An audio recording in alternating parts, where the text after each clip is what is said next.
எல்லாருக்கும் வணக்கம். Neyveli book fair 19ஆம் தேதியிலேருந்து ஆரம்பிக்குது. நாங்கள் ஸ்டால் போட்டிருக்கோம். Stall number 163. எங்கே நடக்குது, என்ன டீட்டெயில்ஸுங்கிறதுக்கு கீழே லிங்கை கிளிக் பண்ணிங்கன்னா டீட்டெயில்ஸ் வரும். நெய்வேலியில் வந்து ஸ்டாலை பாருங்கள். நன்றி, வணக்கம்.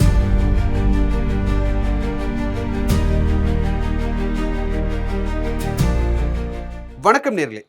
சட்டப்பேரவை நிகழ்வுகள்லாம் முடிஞ்சிருக்கு, அது ஒரு பக்கம். இன்னொரு பக்கம் எலக்ட்ரிசிட்டியில் என்ன நடந்திருக்கு, மின்சார வாரியத்துடைய வெள்ளை அறிக்கை வெளியிடப்பட்டிருக்கு. அதில் பல்வேறு விஷயங்களை சொல்லியிருக்காங்க. இதில் சொல்லியிருக்கக்கூடிய விஷயங்கள் எல்லாமே இதை சரி பண்ணுறதுக்கு இப்போ இருக்கக்கூடிய அரசுனால முடியுமா, என்னென்ன நடந்திருக்கு, ஆனந்த் சாட்டை கேட்டு தெரிஞ்சுக்கலாம் வாங்க. வணக்கம் சார். வணக்கம் சார். இந்த சட்டப்பேரவை நிகழ்வுகள்லாம் நீங்களும் பார்த்துருப்பீங்க, எப்படி என்ன நினைக்கிறீங்க சார்? அதான் இப்போ லைவில் தான் வந்துருச்சு. அதுக்கு மேலே நம்ம என்ன சொல்கிறோம்? லைவ்லாமா? ஃபுல்லாகவே அதை லைவ் பண்ணாங்க. ஃபுல்லாக லைவாக வந்துருச்சு. நல்ல exchange between ruling party and opposition. இது வந்து ஒரு சட்டசபை நடந்திருக்கணும், நடந்த மாதிரி தான் நடந்தது. அப்போசிஷன் வாக் அவுட் பண்ணாமல் இருந்திருக்கலாங்கிறது என்னோட. ஓகே. இருந்து ஃபுல்லாக டிபேட் பண்ணியிருக்கலாம். வாக் அவுட் பண்ணி என்ன யூஸ்? ஃபைன். Okay sir. இப்போது மின்சாரத்துறையுடைய வெள்ளை அறிக்கை வந்திருக்கு. அதில் அவங்க சொல்லியிருக்கிறது, தமிழ்நாடு எலக்ட்ரிக் போர்டுக்கு வந்து டான்ஜெட்கோக்கு 2,47,000 கோடி ரூபாய் கடன் இருக்குது. ஒட்டுமொத்த தமிழ்நாட்டுடைய கடன் 13 லட்சம். இதில் 2.5 லட்சம் கோடி ரூபாய் டான்ஜெட்கோவோடது. இதுக்கு மேலேயே இருக்குது. இன்னும் முதல்ல 10 லட்சம் கோடி கவர்மெண்ட் இருக்குல்ல கடன், அதில் ஒரு அமௌண்ட்டை வந்து இந்த ஒரு 10 வருஷத்துக்கு முன்னாடி ஜெயலலிதா அம்மா வந்து ஸ்டேட் கவர்மெண்ட்டு எடுத்துக்கிச்சு. Take over the loan from the TANGEDCO. ஆக்சுவலாக பார்த்தீங்கன்னா என்னை பொறுத்த வரைக்கும் ஒரு 5 லட்சம் கோடி கிட்ட டான்ஜெட்கோனால கடன். ஐ திங்க் அந்த 100 யூனிட் இலவச மின்சாரம் கொடுக்க முடியாதுன்னு ஒன்று வந்தப்போ தமிழ்நாடு கவர்மெண்ட் இதுதான் பிரச்சனைனா நான் எடுத்துக்கிட்டாங்கன்னு நினைக்கிறேன் சார். 5 லட்சம் கோடி கிட்ட இருக்கு. இந்த 5 லட்சம் கோடி இப்போ மீதி கவர்மெண்ட்டுக்கு போயிடுச்சு 2.5 லட்சம் கோடி. இதுக்கு 10% வட்டின்னு உங்களுக்கு புரியறதுக்காக சொல்கிறேன். 25,000 கோடி கிட்ட வட்டியே கட்டணும் நீங்கள் வருஷத்துக்கு. மாதம் 2,000 கோடி. ஆமாம், கொஞ்சம் கம்மியாக இருந்தால் கூட 1,700 கோடி மினிமம் வட்டி கட்டணும். அப்பா.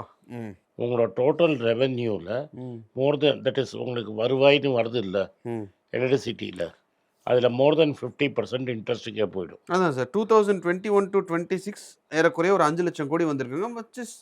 அது ஒரு வருஷத்துக்கு 1 lakh crore ஆவரேஜாக நம்ம எடுத்துக்கலாம். 1 lakh crore வருவாய். செலவுங்கிறது 1. அது வருவாய்.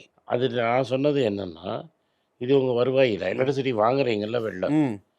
ஸோ பையிங் காஸ்ட் மைனர் உங்கள்கிட்ட வந்து டோட்டல் பீக் டிமாண்ட் வந்து 21,000 கோடி மெகாவாட், 21,000 மெகாவாட்ஸ். அதில் 3,500 4,000 மெகாவாட் தான் உங்களோட சோர்ஸ். ஆமாம். மீதி 16,000 மெகாவாட் நீங்கள் வெளிலன்னு வாங்குறீங்க. ஸோ அந்த காஸ்ட்டை வெளில எடுத்துட்டிங்கன்னா 5 லட்சம் கோடிலாம் கிடையாது. 5 வருஷத்துக்கும் சேர்த்து 1 லட்சம் கோடி தான் உங்களுக்கு வருமானமே. ரொம்ப ஜெனரஸாக இருந்து நீங்கள் 3.5 லட்சம் கோடி தான் மற்ற ஜெனரேஷனுக்காக நீங்கள் வாங்கியிருக்கீங்கன்னா கூட 1.5 லட்சம் கோடிக்கு மேலே உங்களுக்கு நெட் ரெவென்யூ கிடையாது. இந்த நெட் ரெவென்யூவில் 1 லட்சம் கோடி கிட்ட இன்ட்ரெஸ்டே போயிடும். சரி, நீங்கள் வந்து ப்ரைவேட் பார்ட்டிகிட்டேன்னு வாங்குறதும் ஷார்ட் டேர்ம் பவர் வாங்குறதும் ஒரு வருஷத்துக்கு 16,500 மெகாவாட்ஸ். அந்த 16,500 மெகாவாட்ஸில் 5 லட்சம் ரூபா ரெவென்யூவில் முக்கால்வாசி 5 லட்சம் கோடி 5 லட்சம் கோடி 5 வருஷத்துக்கு. அது 5 வருஷத்துக்கு நீங்கள் வாங்கியிருப்பீங்கல்ல. ஆமாம். அந்த வாங்கின காஸ்ட்டை வெளில எடுத்துட்டிங்கன்னா மீதி நிற்கிறது தான் உங்கள் மார்ஜின். அந்த மார்ஜினில் மோர் தென் 50% இன்ட்ரெஸ்டாகவே போயிருக்கும். Okay sir. இப்போ இந்த அளவுக்கு நான் இன்ட்ரெஸ்ட் பே பண்ண வேண்டிய சிச்சுவேஷனில் இருக்கு. 1 லட்சம் கோடி 5 வருஷத்தில் இன்ட்ரெஸ்ட் பே பண்ணியிருக்கேன். ஓகே. அப்படி இருக்கிறப்போ 100 யூனிட் இலவச மின்சாரம் அப்படின்னு ஒரு விஷயம் இருந்தது சார். அதை அப்படியே கண்டினியூ பண்ணாமல் 200 யூனிட் அப்படின்னு கொண்டு வர்றதுக்கு அது வந்து பொலிட்டிக்கல் ஸ்டண்ட்டுன்னு தானே பார்க்கணும். நீங்கள் திரும்பி எடுத்துக்கோங்க. நீங்கள் சர்க்கார் யார் வேணால் எதுக்கு வேணால் ஃப்ரீயாக கொடுங்க. அந்த 200 யூனிட்டுக்கு காசை நீ கவர்மெண்ட்லேருந்து வருவாயிலேருந்து ஏன் கொடுக்கல? இந்த 100 யூனிட்டு காசை நீங்கள் கரெக்டாக கட்டியிருந்தீங்கன்னா லாஸு குறைஞ்சிருக்கும் இல்லையா? ஒரு யூனிட்டுக்கு 8 ரூபா 9 ரூபா காஸ்ட்டு, 10 ரூபான்னு வச்சுப்போம் ரவுண்டு. அப்போ ஒரு யூனிட் 100 × 10 1000 ரூபா. ஒரு கனெக்ஷனுக்கு 1000 ரூபா கவர்மெண்ட் கொடு மாதம். சார் எல்லாத்தையும் கவர்மெண்ட் கிட்ட இப்போ அப்படி எங்கேருந்து வரும்? ஃப்ரீ வரும். எக்ஸாக்ட்லி. அப்போ அப்படி ஒரு விஷயத்தை நான் கேட்டால் மகளிருக்கான அந்த உதவித்தொகை கொடுக்குறாங்கல்ல சார் 1000 ரூபா, அதை 2500 ஏற்றி கொடுக்குறேன்னு சொன்னாங்க. இதுங்க பாஸ் லெட்டர் இப்போ நம்ம வெறும் இன்னைக்கு எலக்ட்ரிசிட்டி பேசி இல்லை நான் எக்ஸாம்பிளுக்காக அதை சொல்ல வரேன். எக்ஸாம் அப்புறம் நான் நீங்கள் ரேஷன் பேசினேன் திரும்பி அங்கேயே போவோம். ஓகே. அன்றைக்கி சங்கர்கிட்ட பேசுனதே திரும்பி ஆகிடும். இதுக்கு மட்டும் சொல்கிறேன், உனக்கு 4 கோடி கனெக்ஷன் இருக்குன்னா இன்க்ளூடிங்கு நீ வந்து எவ்வளோ கோடி கனெக்ஷன் இருக்குன்னு எனக்கு தெரியாது. பட் ஒரு மாதத்துக்கு நீ 1500 கோடி கொடு, நீ ட்ரான்ஸ்ஃபர் பண்ணு 1500 crores ஃப்ரம் கவர்மெண்ட்லேருந்து டிஎன்இபிக்கு ட்ரான்ஸ்ஃபர் பண்ணு, ப்ராப்ளம் சால்வ் ஆகிடும். Okay okay. வருஷம் வருஷம் கொஞ்சம் கொஞ்சமாக பஸ் என்ன காஸ்ட்டோ for that 100 units or 200 units let the government pay and give free. வேற எங்கேயா வரி ஏற்றிக்க.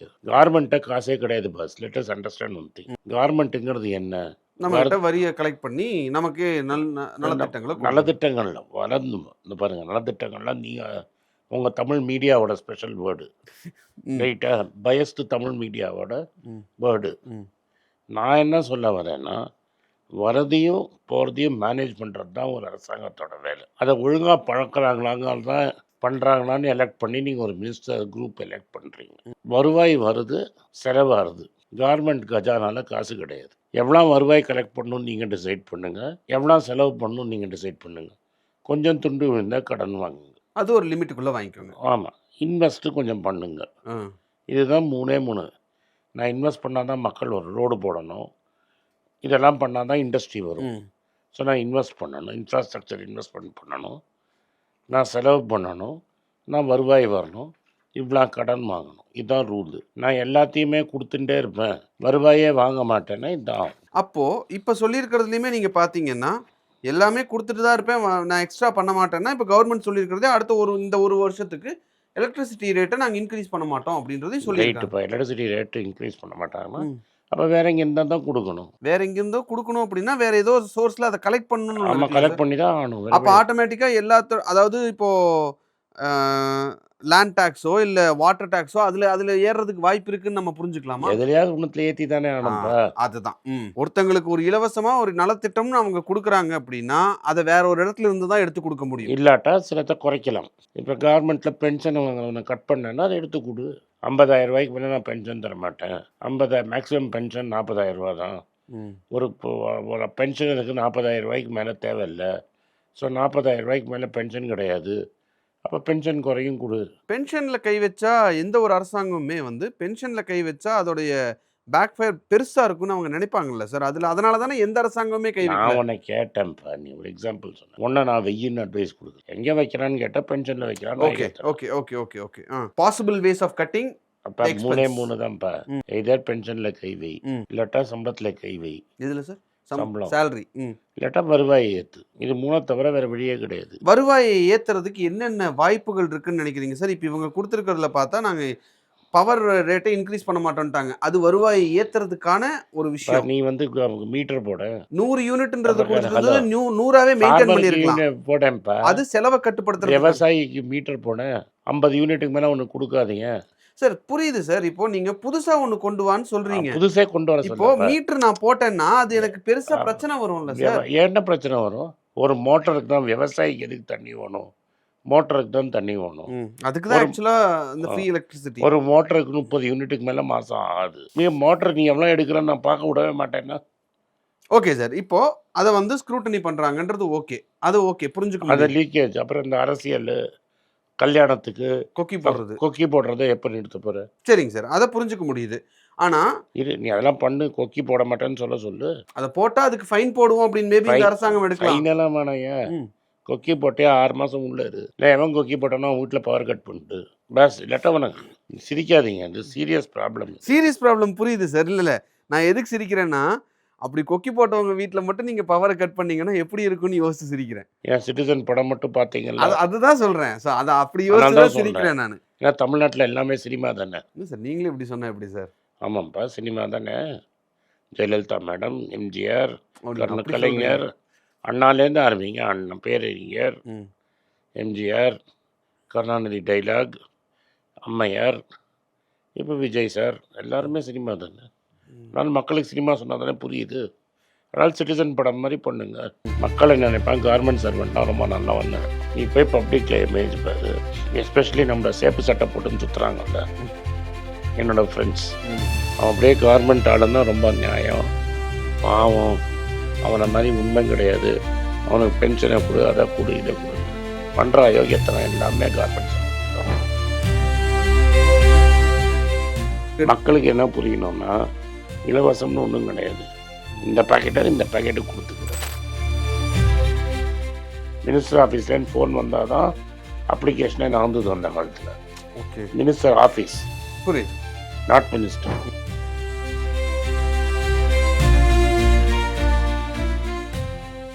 எல்லாருக்கும் வணக்கம். குழந்தைங்களுக்காக ஃபைனான்ஷியல் லிட்ரஸி, மணி ஃபார் நத்திங்னு 2வது பார்ட்டு. அண்ட் இதில் செக் எழுதுறது எப்படி, டெபாசிட் ஸ்லிப் எழுதுறது எப்படி, பணம் எப்படி வந்தது, பார்ட்டர்லேருந்து டிமானிட்டைசேஷன் வரைக்கும் எல்லாத்தையும் கவர் பண்ணியிருக்கோம். உங்கள் குழந்தைங்க அப் டு ஏஜ் 10-12க்கு ரொம்ப யூஸ்ஃபுல்லாக இருக்கும். இந்த புக் இப்போதைக்கு ஒரு ஸ்பெஷல் ப்ரைஸில் 450 ரூபாய்க்கு கொடுக்குறோம். இதை யூஸ் பண்ணிக்கங்க. நன்றி, வணக்கம். moneypage.com வெப்சைட்டை சப்ஸ்கிரைப் பண்ணுங்கள். ஒரு வாரத்துக்கு 4 ப்ரீமியம் ஆர்டிக்கலும் ஃப்ரீ ஆர்டிகல்ஸ் ஒரு 10லேருந்து 15 நாங்கள் போடுறோம். இது சப்ஸ்கிரிப்ஷன் ஒரு மாதத்துக்கு 99 ரூபா தான். இங்கே சொல்கிற கான்செப்ட்ஸை கிரேட்டாக எக்ஸ்பேண்ட் பண்ணி போடுறோம். நீங்கள் படித்தீங்கன்னா உங்களுக்கு யூஸ்ஃபுல்லாக இருக்கும். நன்றி, வணக்கம். வணக்கம். குழந்தைங்களுக்காக ஒரு புஸ்தகம் லான்ச் பண்ணோம். அது ரொம்ப சக்ஸஸ்ஃபுல்லாக இருக்குது. யாருக்கெல்லாம் அந்த புஸ்தகம் போடணுமோ எங்கள் டீமுக்கு கான்டாக்ட் பண்ணுங்கள். கீழே இருக்கிற நம்பர்லேயும் வெப்சைட்லேயும் கான்டாக்ட் பண்ணிங்கன்னா உங்களுக்கு அந்த புஸ்தகத்தை நீங்கள் வாங்கிக்கலாம். மற்ற எங்கள் புஸ்தகமும் அவைலபிள். எங்கள் வெப்சைட் மூலமாகவும் வாங்கலாம். கீழே இருக்கிற வாட்ஸ்அப் நம்பர்லேயும் மெசேஜ் அனுப்பலாம். நன்றி, வணக்கம்.